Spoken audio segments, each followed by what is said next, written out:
BJP বিধায়কের গাড়ির lock ভেঙে বোমা দিয়ে উড়িয়ে প্রাণ নাশের নাশকতার ছক বাংলায়। দুষ্কৃতীরা কিভাবে গাড়ির ইঞ্জিন এবং যন্ত্রাংশের তার খুলেছিল সেই দৃশ্যের সিসিটিভি ফুটেজ ইতিমধ্যেই ব্যাপক ভাইরাল হয়েছে। গাড়িতে বিস্ফোরক রাখার অভিযোগের পরিপ্রেক্ষিতে ইতিমধ্যেই লিখিত অভিযোগ দায়ের করেছেন বিজেপি বিধায়ক চিন্ময় দেব বর্মন। তবে এলাকায় আইন শৃঙ্খলা এবং নিরাপত্তা ইস্যুতে পুলিশের বিরুদ্ধে প্রশ্ন উঠেছে।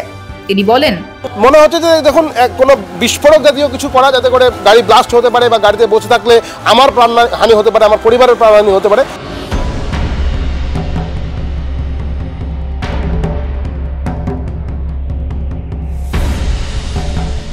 বিজেপি বিধায়ক ঘটনায় শাসক দল তৃণমূলের দুষ্কৃতীরা যুক্ত বলে অভিযোগ করেছেন। তিনি বলেন, রাজ্যে বিরোধী দলের নেতাকর্মী বিধায়কদের গণতান্ত্রিক মত প্রকাশের অধিকার নেই, আমাকে ভয় দেখানো হচ্ছে। কেন্দ্রীয় সরকারের একাধিক প্রকল্পের সুবিধা যেহেতু আমি জনগণকে পৌঁছে দেওয়ার কাজ করছি, তাই শাসক দল আমাকে পথের কাঁটা মনে করছেন। তাহলে প্রাণে মারার জন্য কি বড়সড় পরিকল্পনা করছে শাসক দলের দুষ্কৃতীরা?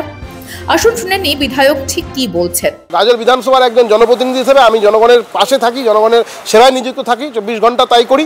এটার জন্য হয়তো বারবার করে আমাকে উদ্দেশ্য করে আর কিছু মানুষ আর টার্গেট করছে। উল্লেখ্য, মাত্র কয়েকদিন আগে শাসক দলের খোদ তৃণমূল বিধায়ক সাবিত্রী মিত্রের গাড়িতে প্রাণনাশের হামলা চালিয়েছিল দুষ্কৃতীরা। তখনও পুলিশ নিষ্ক্রিয় ছিল।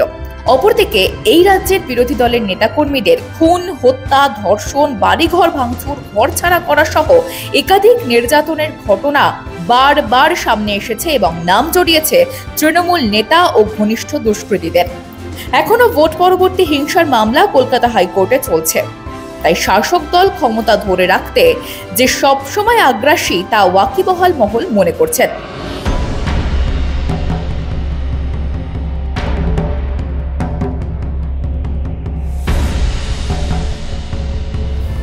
ঘটনা ঘটেছে গাজল থানার শঙ্করপুর এলাকার সুকান্তপল্লীতে 512 নম্বর জাতীয় সড়কের পাশেই। এখানেই থাকেন বিজেপি বিধায়ক চিন্ময় দেব বর্মন।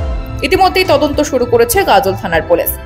সিসিটিভি ফুটেজে দেখা গিয়েছে প্রায় আধ ঘন্টা ধরে গাড়িটির উপর তাণ্ডব চালায় দুষ্কৃতীরা।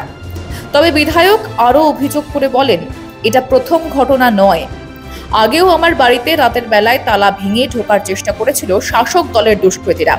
লক্ষ্য একটাই, রাজ্যের বিরোধী জনপ্রতিনিধিদের হুমকি, ভয় দেখিয়ে রাজনৈতিক কর্মকাণ্ডকে বন্ধ করা। রাজ্যের শাসক দলের শিক্ষা, স্বাস্থ্য, গরু, কয়লা, মিড ডে মিল সহ একাধিক দুর্নীতির বিষয়ে তৃণমূল সরকারের বিরুদ্ধে জনসাধারণের কাছে বক্তব্য রাখায় আমাকে টার্গেট করা হচ্ছে। এই রাজ্যে মা মাটির সরকারকে শূন্য করাই তৃণমূলের লক্ষ্য। তাই অভিজ্ঞ মহলের মতে যে রাজ্যে একজন বিধায়ক যেখানে সুরক্ষিত নয়, সেখানে সাধারণ মানুষের জীবন কতটা সুরক্ষিত। তাই বিধায়ক বলেন, এর আগেও যেমন আমার বাড়িতে সমস্ত লক ভেঙে ঢোকার চেষ্টা হয়েছিল এবং হয়তো ঢুকেও ছিল, কারণ আমরা সেদিন বাড়িতে কেউ ছিলাম না। পরবর্তীকালে আমার পাকা দেওয়াল কেটে কিছু দুষ্কৃতীর দল বাড়িতে ঢোকার চেষ্টা করে এবং হয়তো কিছু দুর্ঘটনা ঘটানোর চেষ্টা করে, আমাদেরকে হয়তো প্রাণে মেরার চেষ্টা করে। কিন্তু সেদিন প্রতিবেশীদের ঘুম ভেঙে যাওয়াতে প্রতিবেশীরা আমাদেরকে রক্ষা করে এবং এবার আমার গাড়ি যে গাড়ি নিয়ে আমি বিভিন্ন সময় আর আমার গাজলের মানুষের জন্য পরিষেবায় ব্যবহার করি, সেই গাড়িতে এই ধরনের ঘটনা। যেভাবে একেবারে শহর এলাকায় জাতীয় সড়কের ধারে এই ধরনের দুষ্কৃতী হানা ঘটল, তাতে স্বাভাবিকভাবেই উদ্বেগে রয়েছেন বিজেপি বিধায়কের পরিবার।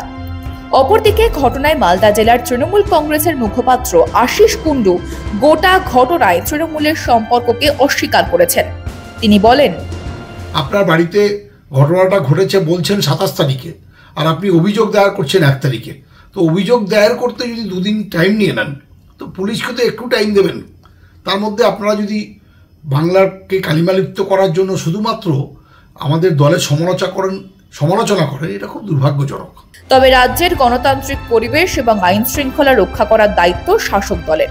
অথচ শাসক দলের দুষ্কৃতীরা বারবার বিজেপিকে টার্গেট করছেন নানাভাবে। বছর ঘুরলেই বিধানসভা নির্বাচন, তাই ক্রমেই রাজনৈতিক পরিস্থিতি উত্তাল হয়ে উঠছে। ব্যুরো রিপোর্ট, মাধ্যম।